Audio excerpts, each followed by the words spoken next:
আসসালামু আলাইকুম। অনেক আপুদের প্রশ্ন থাকে যে আমরা কেন অ্যাডভান্স নেই, ডেলিভারি চার্জটা অ্যাডভান্স কেন নেই?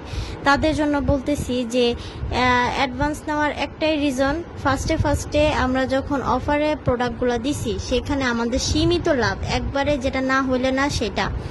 তো প্রথম কথা এটা, ঠিক আছে? যখন আপনারা ফাইজলামি করে অর্ডারটা প্রেস করেন বা অর্ডারটা দেন, পরে যখন প্রোডাক্টটা যায় তখন আপনারা ফোন ধরেন না, রিসিভ করেন না, পরে এটা আবার ব্যাক আসে। ব্যাক আসার কারণে ওইখানে ডেলিভারি চার্জ তো দিতেই হয়, আবার এক্সট্রা ব্যাক আসার কারণে একটা চার্জ আছে, সেটাও দিতে হয়। যেখানে আমার প্রফিটই সীমিত সেখানে আমার লস যায় 3 গুণ বেশি, ঠিক আছে? এর জন্য আমরা এই অ্যাডভান্স নেওয়ার ইটা করছি। যেসব আপুরা এই অ্যাডভান্স দিতে পারবেন না, অবশ্যই আমাদের অর্ডার দেওয়ার দরকার নেই।